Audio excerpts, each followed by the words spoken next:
पहाड़ों के बीच बसा ये मंदिर सिर्फ एक जगह नहीं, बल्कि आस्था, रहस्य और महादेव की भक्ति का एक खूबसूरत एहसास है।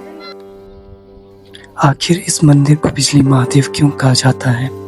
आज की इस जर्नी में आपको बताएंगे इसके पीछे की पूरी कहानी। नमस्ते, हर हर महादेव दोस्तों, welcome back to my new vlog. आज हम निकल पड़े हैं एक बहुत ही खूबसूरत जगह की तरफ, जो हिमाचल प्रदेश के कुल्लू में लगभग 2400 मीटर की हाइट पे है, जिसका नाम है बिजली महादेव। तो चलिए बिना टाइम वेस्ट किए निकलते हैं अपनी जर्नी पर।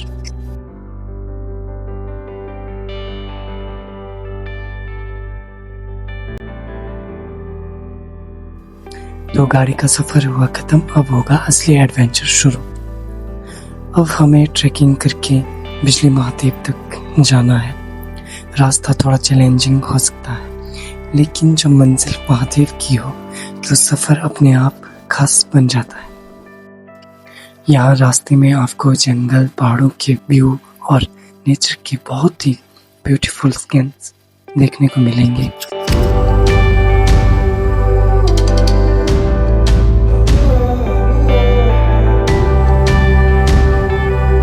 और कुछ देर के ट्रैकिंग के बाद रेस्ट तो ज़रूरी होता है, और सामने ये खूबसूरत व्यू देखकर हम अपनी थकान को भी भूल गए।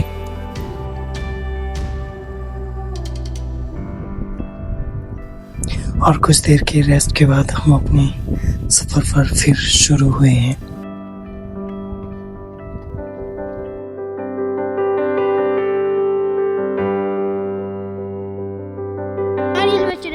ताजा यहाँ देखो, पानी है, पानी। गुड। अर्ध लेना नहीं था।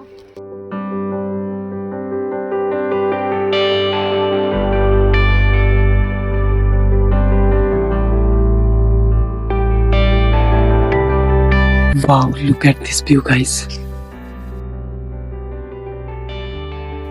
अभी हम रास्ते में हैं और सामने का व्यू देखकर लग रहा है कि ट्रैकिंग की सारी थकान यहीं खत्म हो गई, लेकिन असली खूबसूरती तो शायद ऊपर पहुंचने के बाद मिलने वाली है।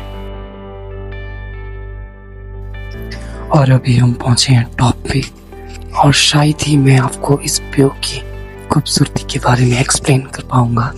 ये बहुत ही खूबसूरत नजारा है। फाइनली दोस्तों, हम पहुंच गए हैं बिजली महादेव के पास। दूर से ही मंदिर का ये व्यू दिल को अलग ही सुकून दे रहा है, और ये जगह जितनी खूबसूरत है उतनी ही इससे जुड़ी कहानी भी इंटरेस्टिंग है। अब चलिए दोस्तों, महादेव के दर्शन करते हैं। इतना सफ़र करके यहाँ पहुँचने के बाद जो सुकून मिल रहा है उसे शब्दों में एक्सप्लेन करना मुश्किल है। बस दिल से एक ही बात निकलती है, हर हर महादेव। अब बारी आती है उस कहानी की जिससे मंदिर का नाम स्पष्ट होता है, बिजली महादेव। बिजली महादेव एक रहस्यमय और धार्मिक स्थल है। ये मंदिर अपने अनोखे रहस्यों के लिए दुनिया भर में मशहूर है। हर 12 साल में यहाँ के शिवलिंग पर एक बहुत भारी आकाशीय बिजली गिरती है। बिजली गिरने की वजह से मंदिर का शिवलिंग कई टुकड़ों में टूट जाता है। मंदिर के पुजारी टूटे हुए टुकड़ों को मक्खन के लेप से दोबारा जोड़ देते हैं। कुछ समय बाद शिवलिंग फिर से अपने पुराने रूप में आ जाता है। लोक मान्यता और आस्था के अनुसार कहा जाता है कि भगवान शिव दुनिया पर आने वाले संकट को अपने ऊपर लेते हैं। इसी घटना से ही यहाँ का नाम बिजली महादेव। चलिए दोस्तों, आप दिखाते हैं आपको बिजली महादेव से दिखने वाली खूबसूरत नज़ारे।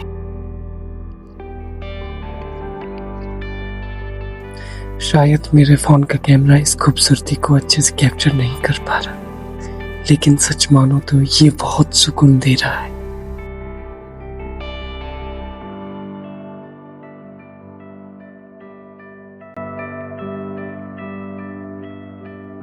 ये पार्वती रिवर है, ये व्यास रिवर, और यहाँ पे ये व्यास रिवर और पार्वती रिवर का संगम पॉइंट है।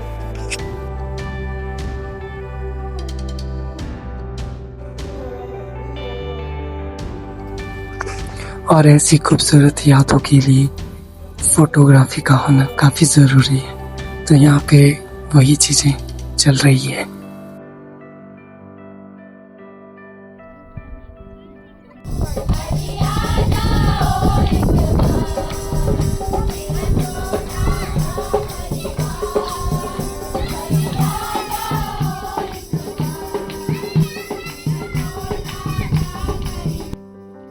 कुछ देर के लिए तो हम भी इस कीर्तन के रंग में रंग गए। यहाँ से जाने का मन तो नहीं कर रहा था, लेकिन इतना कुछ करने के बाद अब भूख भी काफ़ी हो रही है, तो चलते हैं कुछ खाने के लिए। और यहाँ पे आपको खाने पीने के लिए बहुत से कैफ़े मिलेंगे। तो अभी पहुँच गए हैं हम कैफ़े में, और चाय पीते पीते थोड़ी ही मस्तियाँ तो ज़रूरी है।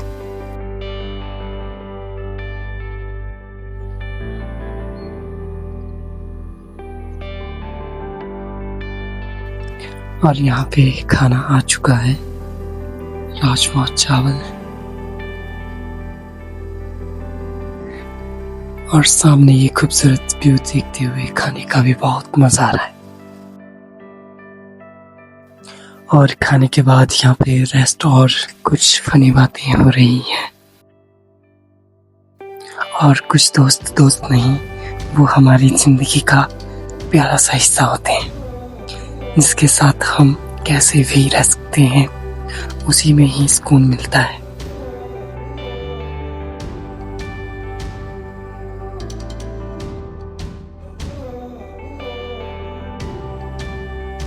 और अभी हम वापसी की ओर जा ही रहे थे कि सामने से हमें एक छोटा सा सांप दिखा, और इसको देखने के बाद मन में कुछ हलचल हो रही है, मानो जैसे ये कोई महादेव का ही इशारा हो।